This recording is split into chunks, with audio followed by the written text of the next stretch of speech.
এক নম্বৰত আছে বহুত প্ৰিয় সেয়া মিউচুৱেল ফাণ্ডৰ ওপৰত হওক বা ইটিএফৰ ওপৰত হওক। এই ইটিএফটোৱে 5 বছৰৰ এভাৰেজ ৰিটাৰ্ণ হিচাপে 15.6% দি আহিছে, মানে কেৱল 5 বছৰৰ ভিতৰত আপোনাৰ বিনিয়োগ দুগুণতকৈ বেছি হৈছে। নেক্সট ইটিএফটো মোৰ খুব পচন্দৰ। যদি আপুনি ইণ্ডিয়াৰ বাহিৰৰ মাৰ্কেটত বিশেষকৈ আমেৰিকা যুক্তৰাষ্ট্ৰত বিনিয়োগ কৰিব বিচাৰে তেনেহ'লে এই ইটিএফটো উত্তম বিকল্প। বিনিয়োগ ইউটিউব চেনেললৈ আপোনাক স্বাগতম জনাইছোঁ। চেনেলটো ছাবস্ক্ৰাইব আৰু ভিডিঅ'টো লাইক শ্বেয়াৰ কমেণ্ট আদিবোৰ কৰি দিব, আৰু যদি ফেচবুকত চাই আছে তেতিয়াহ'লে পেজটো ফ'ল' কৰি দিব। ইটিএফ আৰু মিউচুৱেল ফাণ্ডৰ মাজৰ পাৰ্থক্য কি আৰু 2026ত আপুনি কোনবোৰ ইটিএফ বিবেচনা কৰিব, আহক এই ভিডিঅ'টোত জানি লওঁ।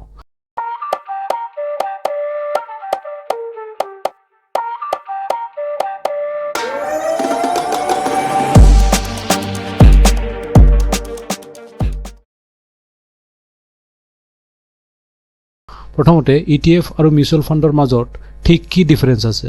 বহুত লোকেই এই টপিকটোৰ ওপৰত কনফিউজ হৈ থাকে। চাওক, মিউচুৱেল ফাণ্ড মানে মূলতঃ এটা ষ্টকৰ পৰ্টফলিঅ'। এতিয়া পৰ্টফলিঅ' মানে কি? পৰ্টফলিঅ' মানে বহুকেইটা ষ্টক য'ত একেলগে থাকে।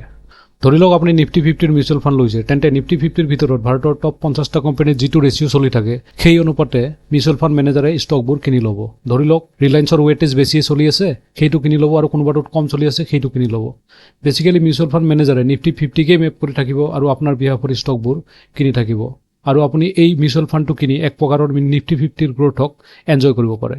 যদি আপুনি কোনো ছেক্টৰিয়েল মিউচুৱেল ফাণ্ড লয়, যেনে ফাৰ্মা, লজিষ্টিক বা ফাইনেন্সিয়েল ছাৰ্ভিচ, তেন্তে মিউচুৱেল ফাণ্ড মেনেজাৰে সিদ্ধান্ত ল'ব এই ছেক্টৰত কোন কোম্পানী ভাল কৰি আছে, আৰু সেই অনুপাতে আপোনাৰ কাৰণে শ্বেয়াৰবোৰ কিনি ল'ব। এই ধৰণে আপোনাৰ ফাণ্ডটো চলি থাকে। কিন্তু মিউচুৱেল ফাণ্ডৰ এটা ইম্পৰ্টেণ্ট লিমিটেশ্যন থাকে। লিমিটেশ্যন বুলি একেবাৰে বেয়া নহয়, কিন্তু এটা নিৰ্দিষ্ট পদ্ধতিত মিউচুৱেল ফাণ্ড কাম কৰে। যেতিয়া আপুনি মিউচুৱেল ফাণ্ড কিনে বা বিক্ৰী কৰে সেইটো কেৱল দিনটোৰ শেষত হয়। So' at the end of the day there is something called NAV, net asset value, which is calculated for the mutual fund. আপুনি সেই NAV-টোৰ ওপৰত ভিত্তি কৰিয়েই ফাণ্ডটো কিনে বা বিক্ৰী কৰে। NAV-ৰ বিষয়ে ডিটেইলকৈ জানিবলৈ আই বাটনত এটা ভিডিঅ' আহি আছে, চাই ল'ব। যদি আপুনি মিউচুৱেল ফাণ্ড কিনে তেন্তে সেই দিনৰ শেষৰ NAV-টোৰ মূল্যতে কিনিব লাগিব। উদাহৰণস্বৰূপে যদি আপুনি ৰাতিপুৱা 9 বজাত মিউচুৱেল ফাণ্ড কিনে তেন্তে বজাৰ 3:30ত বন্ধ হোৱাৰ পাছত NAV পুনৰ গণনা কৰা হয়, আৰু সেই গণনা কৰা নতুন NAV-টোৰ মূল্যতে আপুনি সেই মিউচুৱেল ফাণ্ডটো কিনিব লাগিব। টকা যদিও আপোনাৰ 9 বজাতে কাটি লোৱা হয়, কিন্তু একচুৱেল পাৰ্চেছটো দিনটোৰ শেষত NAV গণনা হোৱাৰ পাছতে সম্পন্ন হয়। And you will get your mutual fund in your account in a day or so' or may be 2 days। যদি আপুনি বিক্ৰী কৰে ঠিক একেধৰণে এটা পূৰ্ব নিৰ্ধাৰিত NAV-ৰ ওপৰত বিক্ৰী কৰিব লাগিব, যিটো আগৰ দিনৰ NAV হ'ব পাৰে, আৰু বিক্ৰী কেৱল দিনটোৰ শেষত হ'ব। তাৰপিছত 24 বা 48 ঘণ্টাৰ ভিতৰত টকা আপোনাৰ একাউণ্টত আহি পৰিব। ইয়াৰ ঠিক বিপৰীতটো হৈছে ETF। ETFৰ ফুল ফৰ্ম হৈছে এক্সচেঞ্জ ট্ৰেডেড ফাণ্ড। ইয়াৰ 3টা শব্দ খুবেই গুৰুত্বপূৰ্ণ: এক্সচেঞ্জ ট্ৰেডেড আৰু ফাণ্ড। মানে ETF মূলতঃ মিউচুৱেল ফাণ্ডৰ দৰে এটা ফাণ্ড, এক ধৰণৰ ষ্টকৰ পৰ্টফলিঅ'। ষ্টক নহয়, কিন্তু ষ্টকৰ সংমিশ্ৰণ। নিফটি 50 এটা ETF হ'ব পাৰে, নেক্সট 50 এটা ETF হ'ব পাৰে, গ'ল্ড ETF হ'ব পাৰে, ফাৰ্মা ETF হ'ব পাৰে ইত্যাদি। কিন্তু মূল কথা হ'ল এইবোৰ এক্সচেঞ্জ ট্ৰেডেড হয়, মানে জাষ্ট লাইক ষ্টকৰ দৰে মাৰ্কেট খোলা থকাৰ সময়ৰ যিকোনো মুহূৰ্ততে আপুনি ETF কিনিব বা বিক্ৰী কৰিব পাৰে। আপোনাক দিনটোৰ শেষলৈকে অপেক্ষা কৰিব নালাগে। এইটোৱে হৈছে ETF আৰু মিউচুৱেল ফাণ্ডৰ মাজৰ ফাণ্ডামেণ্টেলি আটাইতকৈ ডাঙৰ পাৰ্থক্য। এইকাৰণে চাগে বহু লোকে ETF-ক ভাল বুলি কয়, কিয়নো আপুনি যদি 9:15 বা 9:30ত ETF কিনে ষ্টকৰ দৰে তৎক্ষণাত আপোনাৰ একাউণ্টত আহি যায়, আৰু আপুনি যদি বিক্ৰী কৰে আপুনি জানিব যে আপুনি বিক্ৰী কৰিছে, আৰু সেই টকা আপোনাৰ ওচৰলৈ ইনষ্টেণ্ট আহি যায়। সেয়েহে ই এক্সচেঞ্জ ট্ৰেডেড, ঠিক ষ্টকৰ দৰে। দ্বিতীয়তে ETF-এ সাধাৰণতে এটা ইণ্ডেক্সক বা এটা ফাণ্ডক মেপ কৰি চলে। সিহঁতে নিজৰ পৰা একেবাৰে পৃথক ধৰণৰ একো নকৰে। সেয়েহে ETF সাধাৰণতে মিউচুৱেল ফাণ্ডতকৈ সস্তা। কিন্তু মিউচুৱেল ফাণ্ডত ৰিচাৰ্চ লাগে, কোন ষ্টক কিনিব, কিমান কিনিব, কোনটো বিক্ৰী কৰিব, কিমান বিক্ৰী কৰিব আদিৰ ওপৰত। আৰু যদি এটা এক্টিভ মিউচুৱেল ফাণ্ড লৈছে তেতিয়া প্ৰায় প্ৰতি সপ্তাহতে কিবা ক্ৰয় বিক্ৰয় চলি থাকে বা প্ৰতি মাহত চলি থাকে। ETF বহুত পেচিভ আৰু সস্তা। ETF-ক 3 মাহত বা 6 মাহত এবাৰ ৰিবেলেঞ্চ কৰে, আৰু তেওঁলোকে নিফটি 50 আদি ইণ্ডেক্সক অনুকৰণ কৰে। সেয়ে তেওঁলোকে বৃহৎ গৱেষণা দলৰ ওপৰত বহুত টকা খৰচা কৰিব নালাগে। যিহেতু তেওঁলোকে জানে যে নিফটি 50কে মেপ কৰিব লাগিব, সেইবাবে প্ৰতিদিনে নিফটি 50ত কি চলি আছে, কিমান চলি আছে, সেই অনুসৰি কিনা বেচা কৰিলে হ'ল। সেয়েহে তেওঁলোকে বৃহৎ ৰিচাৰ্চ টিম গঠন কৰি কোটি টকা খৰচা কৰিব নালাগে। So' ETF usually have a lower expense ratio' than mutual fund.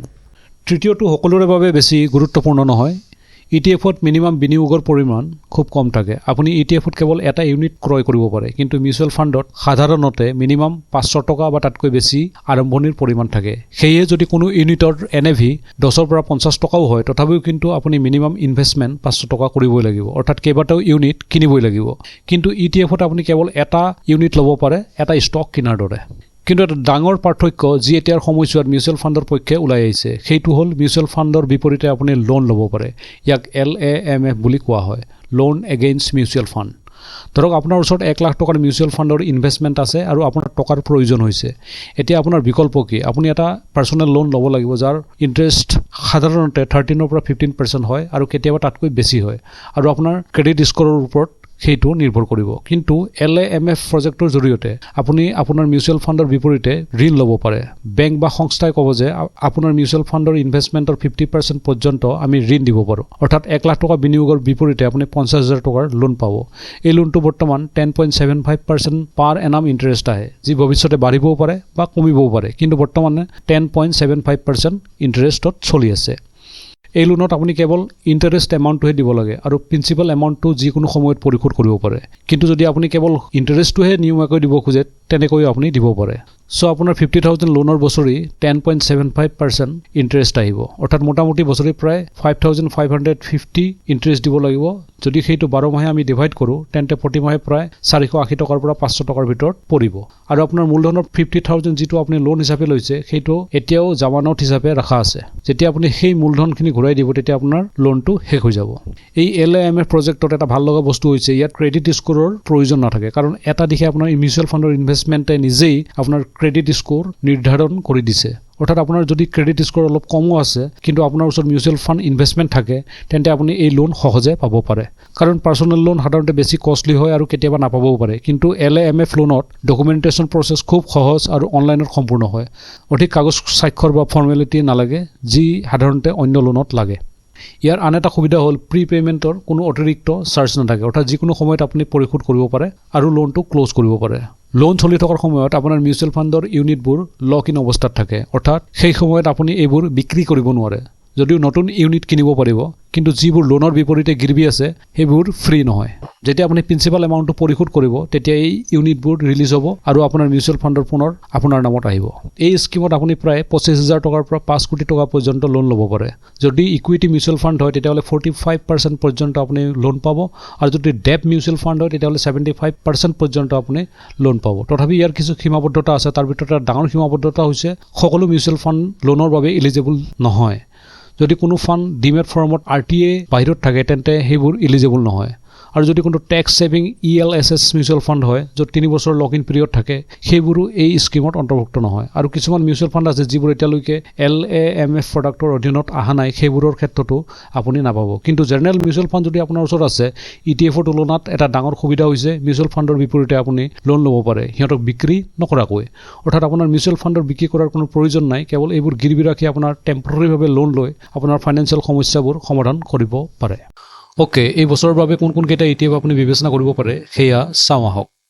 একদম গুৰুত্বপূৰ্ণ ডিছক্লেমাৰ, এই ETFবোৰৰ নাম লোৱাৰ বাবে কোনোৱে মোক কোনো ধৰণৰ পে'মেণ্ট নিদিয়ে বা দিয়া নাই। এই সকলোবোৰ মোৰ নিজৰ ব্যক্তিগত ৰিচাৰ্চৰ অংশ। চ' আপুনি অনুগ্ৰহ কৰি কথাবোৰক ফাইনেন্সিয়েল এডভাইচ হিচাপে নল'ব। মই ফাইনেন্সিয়েল এডভাইচাৰো নহয়, নাই মোৰ কোনো প্ৰমাণপত্ৰ আছে, আৰু এইটো মোৰ কোনো প্ৰফেশ্যনো নহয়। এই সকলোবোৰ মোৰ নিজৰ অভিজ্ঞতা আৰু ৰুচিৰ ওপৰত আধাৰিত। চ' অনুগ্ৰহ কৰি কোনো সিদ্ধান্ত লোৱাৰ আগত আপোনাৰ নিজৰ ফাইনেন্সিয়েল এডভাইজাৰৰ পৰামৰ্শ ল'ব। মোৰ কথাই চূড়ান্ত বুলি নল'ব। চ' 1 নম্বৰত আছে SBI ETF Nifty 50। Nifty 50 মোৰ পাৰ্চনেলি বহুত প্ৰিয়, সেয়া মিউচুৱেল ফাণ্ডৰ ওপৰত হওক বা ETFৰ ওপৰত হওক। ই সদায় লং টাৰ্মৰ ভিতৰত এটা স্থিৰ ৰিটাৰ্ণ দিয়ে, সেইকাৰণে মই ইয়াক পচন্দ কৰোঁ। ভাৰতৰ শীৰ্ষ 50টা কোম্পানী সাধাৰণতে বৰ বেছি আপ এণ্ড ডাউনৰ মাজেৰে নাযায়। যদি যায়ও, তেতিয়াহ'লে এটা ষ্টেবল লেভেলৰ সৈতে যায়। সেয়েহে এইটো ষ্টক মাৰ্কেট বিনিয়োগৰ এটা যথেষ্ট হেল্ডি পদ্ধতি হ'ব পাৰে। আৰু যদি আপুনি 10, 15 বা 20 বছৰলৈকে বিনিয়োগ কৰে, তেন্তে এভাৰেজ ইয়াৰ পৰা 12 to 13% ৰিটাৰ্ণ লাভ কৰিব পাৰে। এই ETFটোৱে 5 বছৰৰ এভাৰেজ ৰিটাৰ্ণ হিচাপে 15.6% দি আহিছে। মেইন বিষয়টো হৈছে ইয়াৰ এক্সপেন্স ৰেচিঅ', কেৱল 0.04%, অৰ্থাৎ প্ৰায় ফ্ৰী। মানে আপুনি Nifty 50ৰ যাত্ৰাত প্ৰায় বিনা খৰচেৰে অংশগ্ৰহণ কৰিব পাৰে।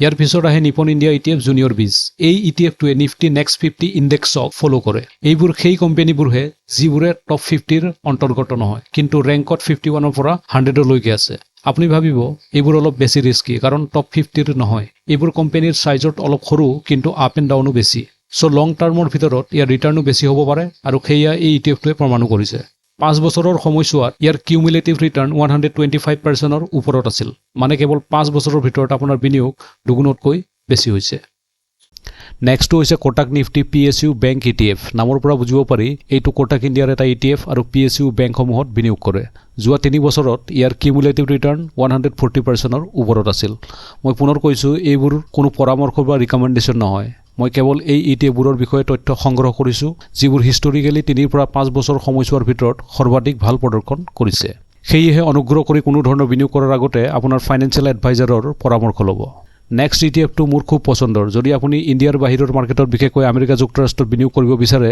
তেনেহলে এই ETFটো উত্তম বিকল্প আমেৰিকাত বিনিয়োগৰ সুযোগ খুব কম কিন্তু এই মতিলাল ওছৱাল নেছডেক 100 ETFটোৱে এই সুযোগ দিয়ে যেনে আমাৰ বম্বে ষ্টক এক্সচেঞ্জ আৰু নেশ্যনেল ষ্টক এক্সচেঞ্জ নেছডেক হৈছে আমেৰিকা যুক্তৰাষ্ট্ৰৰ এটা এক্সচেঞ্জ আৰু এই এক্সচেঞ্জৰ শীৰ্ষ 100টা কোম্পানীৰ এই ETFে বিনিয়োগ কৰে শীৰ্ষ 100টা কোম্পানী মানে গুগল ফেচবুক নেটফ্লিক্স এমাজন আদি কোম্পানীবোৰ এই ETFৰ 5 বছৰৰ yearly return 23.6% which is quiet crazy আমি ভাৰতীয়সকলে গোল্ড খুব ভাল পাওঁ তো আপুনি ইনভেস্কো ইণ্ডিয়া গোল্ড ETF চাব পাৰে লাষ্ট 5 to 10 ইয়াৰ্ছত গোল্ডে এটা বেলেগ লেভেলত পাৰফৰ্ম কৰি আছে এই ETFটোৱে লাষ্ট 5 ইয়াৰ্ছত 94% কিউমুলেটিভ ৰিটাৰ্ণ দিছে অৰ্থাৎ কেৱল 5 বছৰত প্ৰায় পইচা দুগুণ যিটো সঁচাকৈয়ে আচৰিত ইয়াৰ উপৰিও বহুতো ETF আছে নিজে ৰিচাৰ্চ কৰক অনলাইনত বহুত ফৰাম আৰু প্লেটফৰ্ম আছে য'ত আপুনি চাব পাৰিব কোন ETF বা মিউচুৱেল ফাণ্ড কেনেকুৱা পাৰফৰ্ম কৰি আছে যেতিয়া আপুনি ETF বা মিউচুৱেল ফাণ্ড ল'ব বিচাৰে কেৱল 1 বছৰৰ ৰিটাৰ্ণ চাব নালাগে অন্ততঃ 3 পৰা 5 বছৰতকৈ অধিক সময় ৰেকৰ্ড চাওক কাৰণ বহু